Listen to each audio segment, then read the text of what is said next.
Thank you, everybody.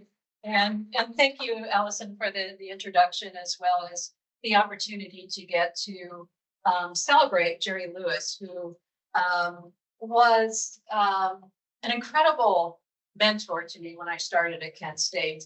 And actually, you mentioned that Akron Beacon article. It was when I was the Women's Center director. I was the founding director of that.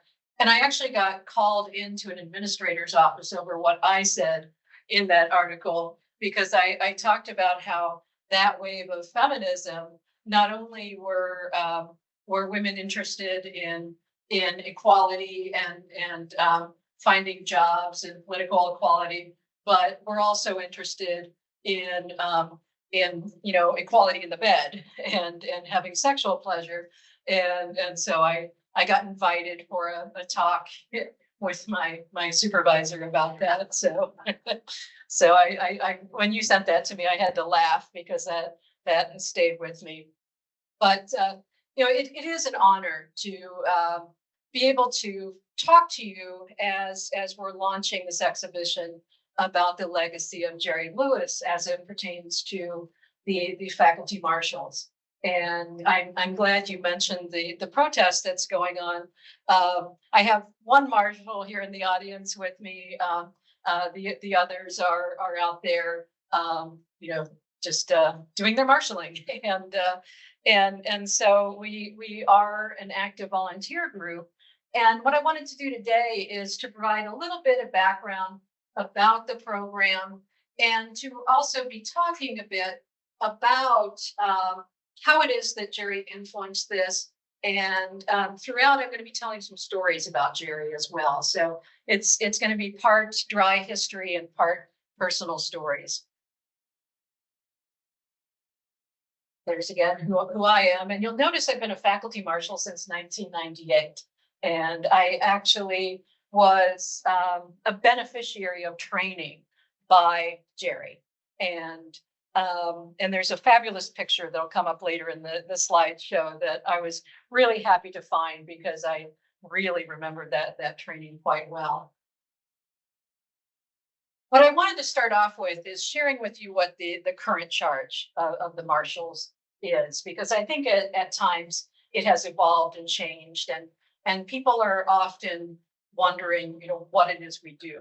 And I'll talk about how the name has changed as Faculty Senate has re-explored the purpose of the committee. But at this point, we are regarded as not only observers, but also former liaisons between university police and staff. And so part of our role is to be actively out there and observing.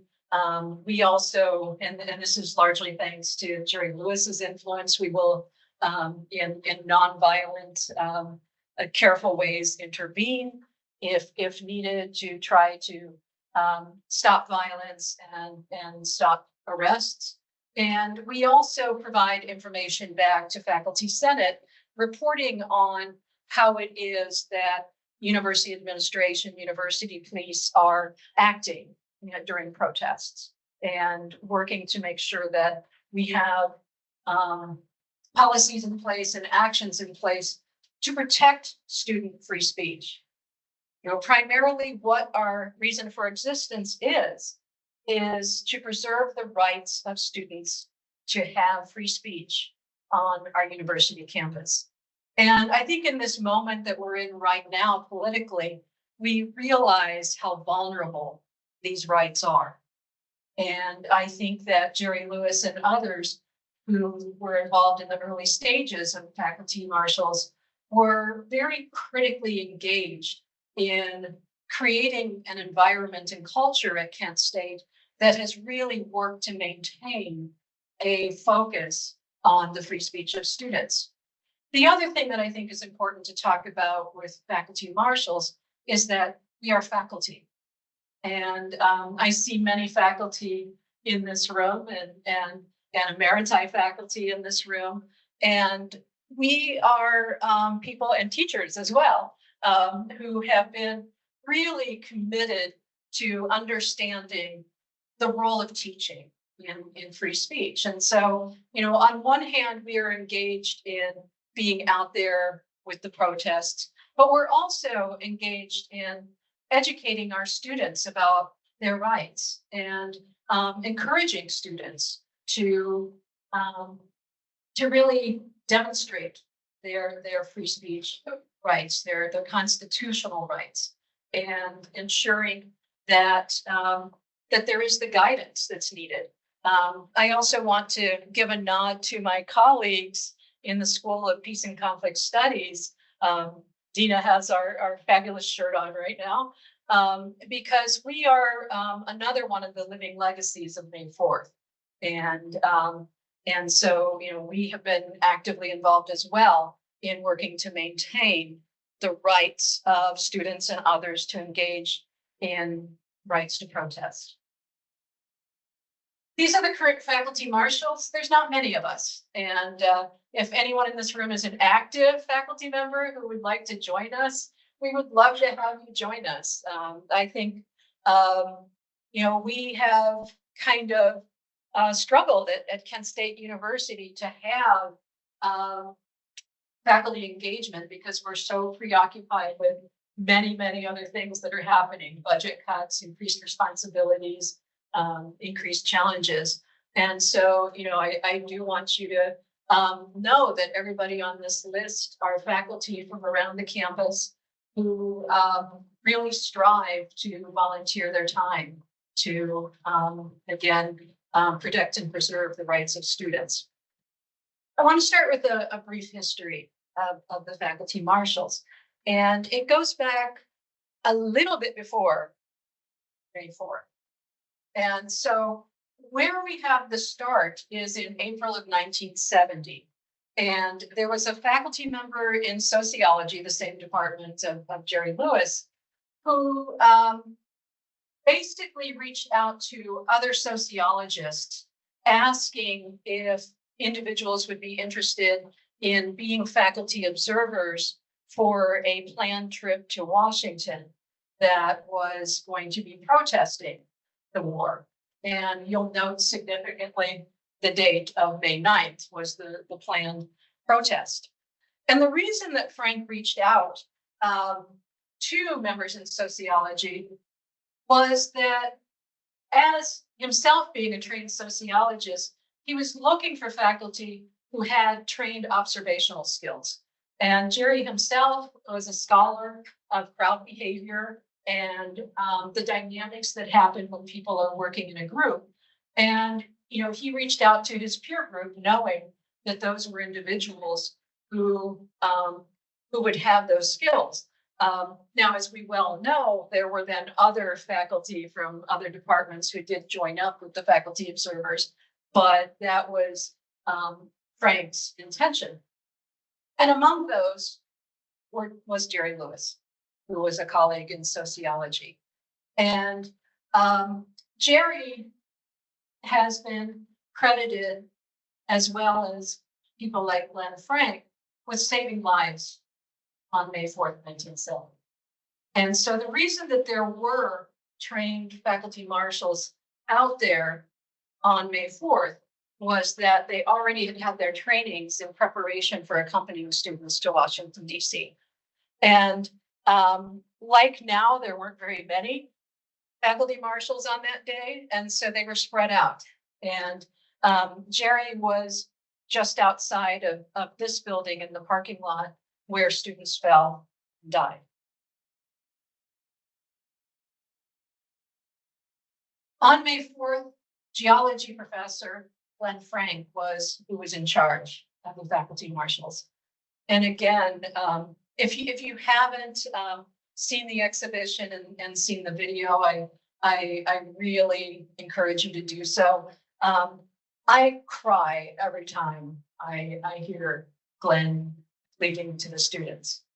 And, Glenn and others put themselves at risk to save lives as, the National Guard were reorganizing after the initial shooting to possibly confront students again. And I want you to read this quote from the book that Jerry Lewis and Tom Hensley wrote about the faculty marshals, which importantly is the first social science book that was carefully researched and written about the May 4th shootings.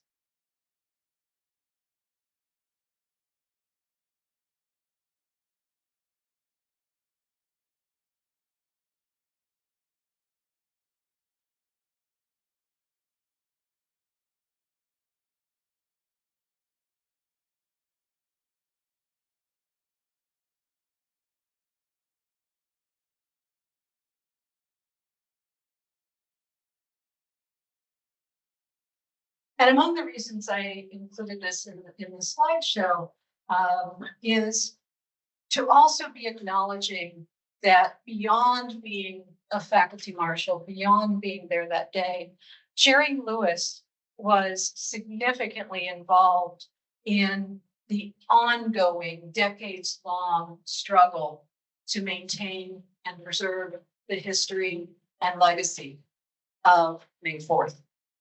And it started with him utilizing his skills as a faculty member, engaging in research. He was actively involved in so many things, including, as Ellison mentioned, being a very welcoming presence when you started, recently. Jerry has dedicated his life to preserving the legacy and honoring and recognizing the lives of the students who were there. And having talked with Jerry over the years and having been trained by Jerry, I can tell you that it haunted him. It haunted him and still does haunt him. That someone like myself looks at Jerry as a hero for what he did that day. He holds himself accountable for the lives he didn't save that day. And I think about him so often when we as marshals are out there, because we've fortunately never been confronted with something as terrifying and horrifying as what happened here in 1970. And I just was always struck by how emotional Jerry would be every commemoration and at the candlelight vigils and greeting people who he knew. That was and is a part of his life that is with him on a daily basis.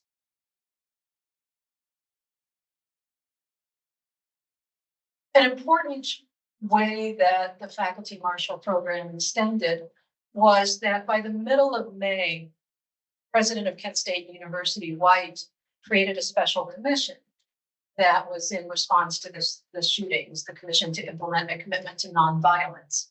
And I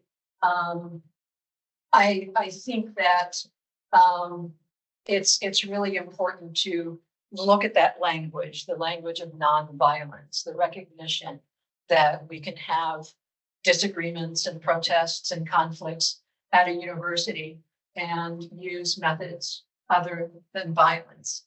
And the committee made a number of recommendations, including the creation of what was at the time called the Center for Peaceful Change and now is the School of Peace and Conflict Studies, but also included a directive to Faculty Senate to further develop the faculty marshal program.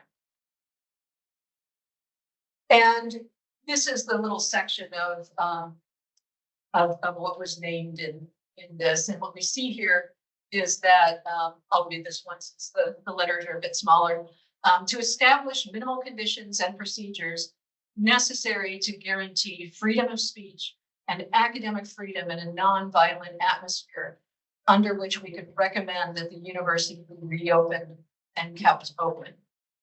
And so the commission was looking at more than preserving student protests, it was looking at preserving the institution itself, the notion of academic freedom, the understanding that without freedom of speech, without our First Amendment rights, we cannot exist as a university. And as well, that in face of the horrible violence that happened on May 4th, 1970, that there was a need to seriously look at how we could make change as an institution so that students could feel safe in returning, so that faculty could feel safe in returning, so that the classroom could once again become a safe place for understanding and learning and disagreeing in the spirited way that we love to do in our classrooms. And there were other outgrowths that came from this. Something that I like to mention is the creation of LGBT studies. And you know, among the people on this committee was Dolores Knoll. And Ellison mentioned that we're working on an exhibition that we're going to host here hopefully next year, grant funding depending. And in that, we're going to be looking at the legacy of faculty marshals, the commission, and May 4th on the creation of LGBTQ studies. Because, you know, what happens with the commission is as they're exploring ways to restore classroom activities and starting up classes that had been stopped and discontinued, and looking at the funding cuts that had come out of a very punitive government at the time, they opened up the experimental college and said, "What proposals do you have?" And Dolores Knoll, who had attended some of the sort of activities and organizations after the Stonewall riots in New York City, said, "I know what I can do. I'll teach a class on lesbians." And then she also started the student organization, and she was very actively involved in the committees that created the faculty marshals. So what we see are all sorts of ways that people engaged in academic freedom, and looking at that that focus on non-violent, peaceful change and social change that confronts topics and interests that often are questioned and often are seen as challenging. And sadly, again, we're in another one of these moments in history.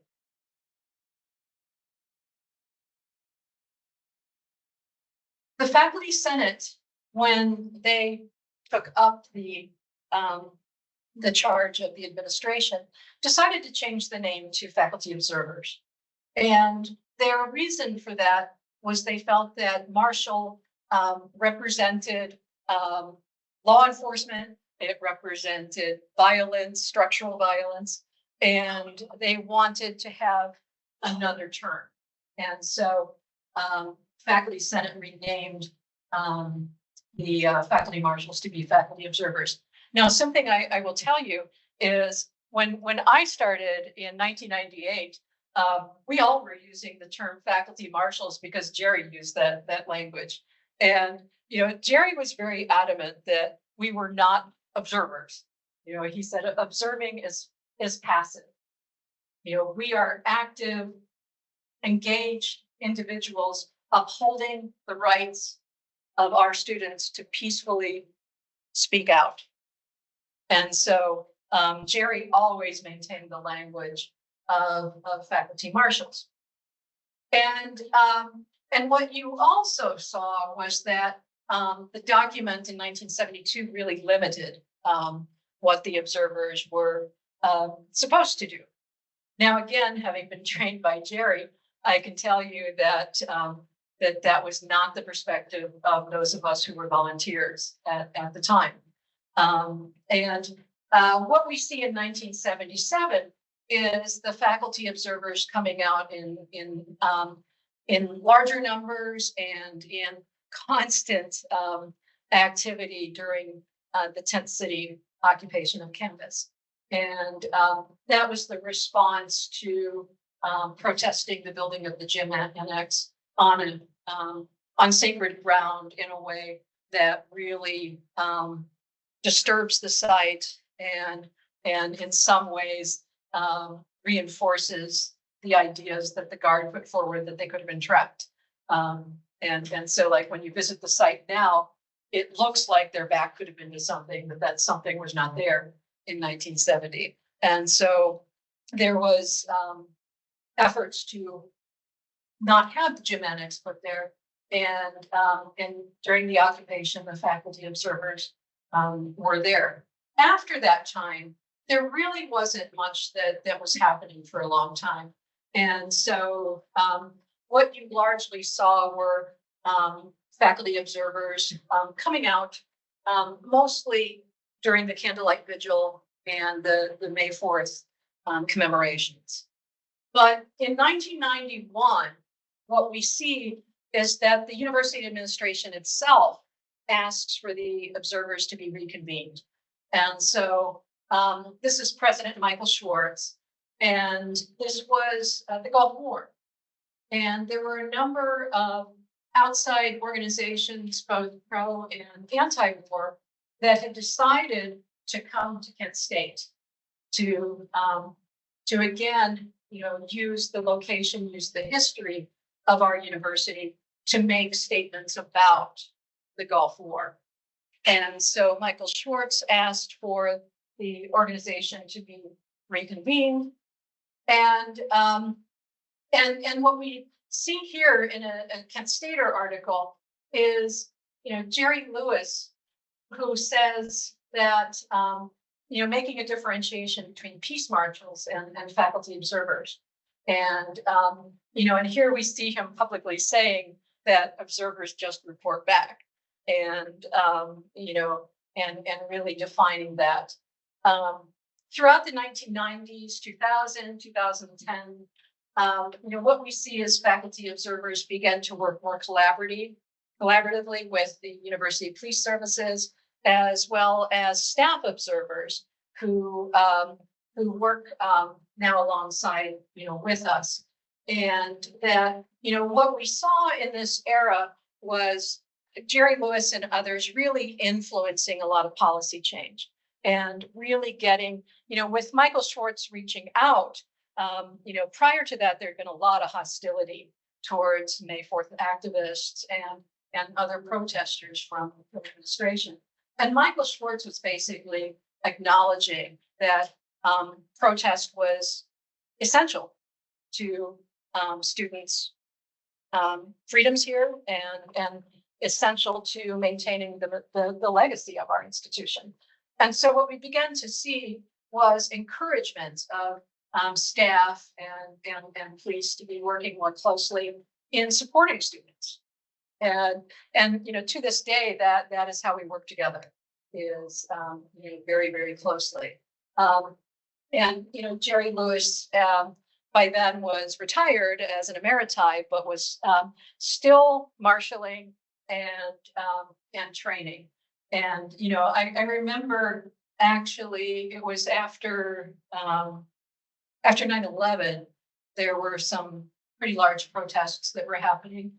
And I was fortunate enough to be paired with Jerry on a protest, and realizing how good Jerry was at reading the crowd. And there was a conflict that erupted when some counter protesters approached anti-war protesters, and it started with a demolishing of somebody's sign and then was turning into a shoving match. And Jerry was like, "Come over here," and so I went with him, and it was amazing to watch Jerry in action, because there was a person ready to throw a punch, and Jerry just walks right up into his face and is like, "I really like the outfit you're wearing today. Isn't it a lovely day?" And this guy is just like so thrown off by Jerry just changing the topic and being so friendly that it just deflated everything. And then Jerry and I both, talked to everyone in the dispute, and we're saying like, look, this could go one of two ways. You could get the police involved, charges could be filed, or we can have a little conversations here, work through our differences, and shake hands. And that's what happened. And Jerry was so good at confidently entering that level of escalation and really taking it down. And I also was lucky to have training with Jerry. And I was thrilled that I found, this particular photo, because I was at this training. And what Jerry was doing was having us as the observers in training, really getting in his face, and was encouraging us to insult him, to yell at him, to flip him off, as you see here. And I don't know if there's many people in the room who remember Bob Johnson. This is him right there. But I love how much he delighted in doing that. And at the time, Bob was the chair of the faculty observers in this moment. And we also see Fred Smith, who was a professor of art history, one of our first LGBT affiliates. Robert Johnson was also co-creator of LGBT studies in 2001, and Donald Hassler, who was in the English department. And I always remember Don when I started with the Women's Center, because he was among the people who showed up and said, here, I'm going to be your ally, and let me guide you through, because I know you're going to get in trouble, and let me help you know how to navigate that trouble.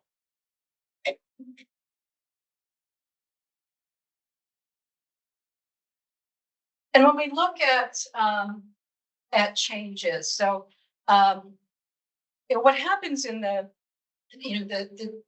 early 2000s is that there just aren't many things happening, and the observers come out, and we again are always attending May 4th, but we realized that the charter had become inactive. We realized that there was no formal way that we were operating. And so Karen Cunningham, one of my colleagues in Peace and Conflict Studies, really started pushing Faculty Senate to get reinstated. She was a longtime marshal, along with me and some others. And so at that time, we requested that the name go back to marshals. And that was one way to honor Jerry Lewis and Glenn Frank, who really, I think, showed that regardless of the semantics of the word, marshals can be about peace. Marshals can be about maintaining that nonviolent desire for conflict management.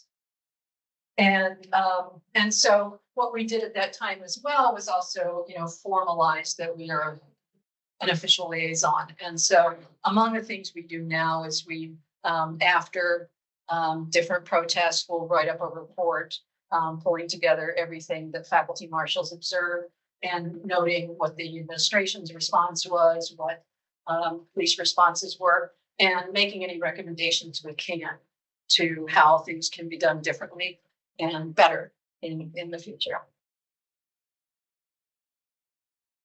I wanted to show you some things we've done recently, and this was in 2023. And so as we were getting into the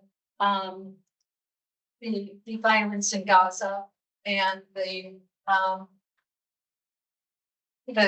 struggles that students from Palestinian and Jewish backgrounds were having in trying to speak about the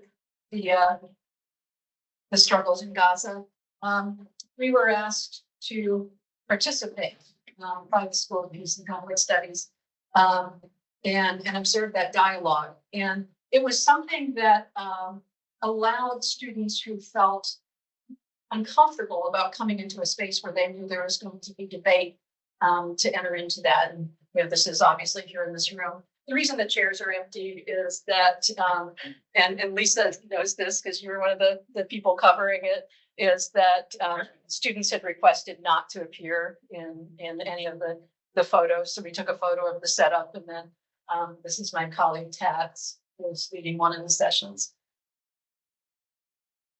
Once again, we were showing that faculty side of being faculty marshals by participating in a free speech forum that also included the police and university administrators, as well as faculty colleagues who are involved in free speech activism. And this was in advance of last year when Turning Point, a registered student organization, brought Kyle Rittenhouse, who had murdered and injured people in Black Lives Matter protest, to speak about gun rights at Kent State University. And as you might imagine, there was considerable upset among our students about that. And so we wanted to have a forum to explain to students why at a state university speech had to happen, and how speech can be unpopular, but we still support it. And then we also were out at it, both at a counter protest held in Oscar Ritchie Hall, organized by Black United Students and other organizations, and then at the event itself. And I can say that we had marshals on there. What the police had done quite effectively was had two sides. They cordoned off the student center. So you had the Turning Point people on one side, and then you had student protesters against Kyle Rittenhouse on the other side. And so we had marshals on both sides, monitoring what was being done, as well as intervening. And so, I know at that event, there were a number of times where we were called upon by police officers to step in because some, things were heating up, and the police always prefer if we can de-escalate rather than have them come in and arrest. So, that's one of the functions that we serve, is that the police will often specifically call on us and ask us to talk to a particular person.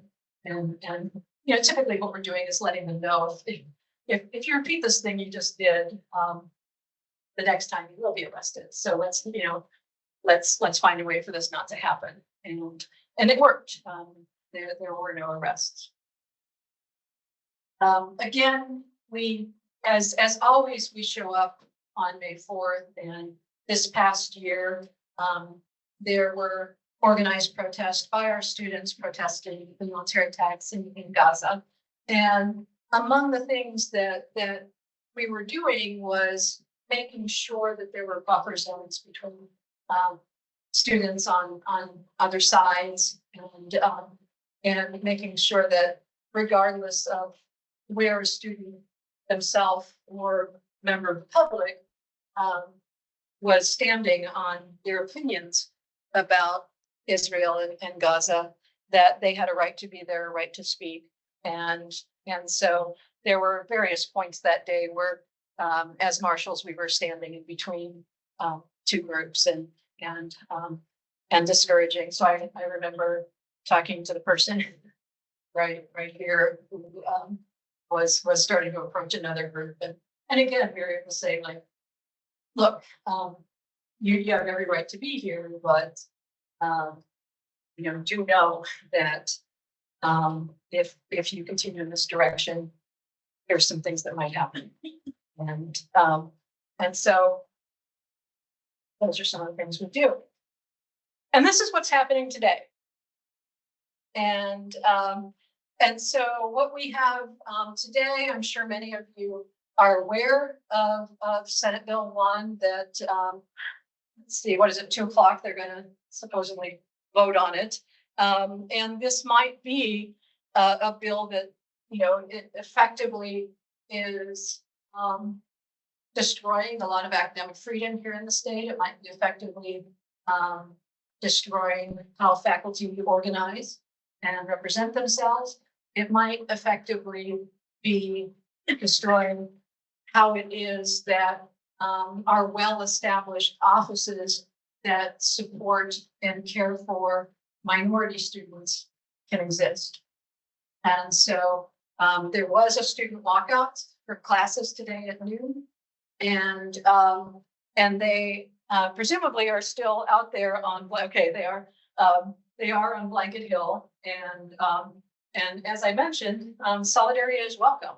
And so you know, after this talk and after you've had time to look at the exhibition, I do encourage you to go out and provide solidarity to our students. And you will see marshals out there. I decided to keep my badge on for the presentation. We have badges that acknowledge that we're always remembering May 4th, 1970. And in the case back there, you'll see some of the original faculty Peace Marshal badges from the 1970s that have these signs on them, quite beautiful fabric ones. And we've gone to the lanyard system because I don't know what the technology exactly is, but our police find it easier to detect if we're wearing these, and they always want to be tracking us when we're interacting in crowds.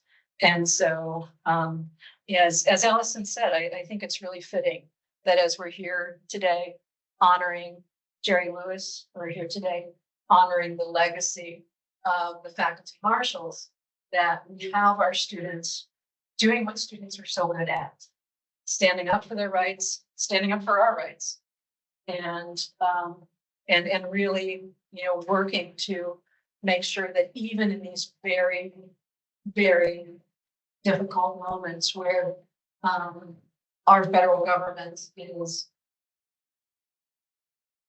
deporting people, our federal government is criminalizing free speech, our federal government is working to actively dismantle higher education, our students are out there on the Hill.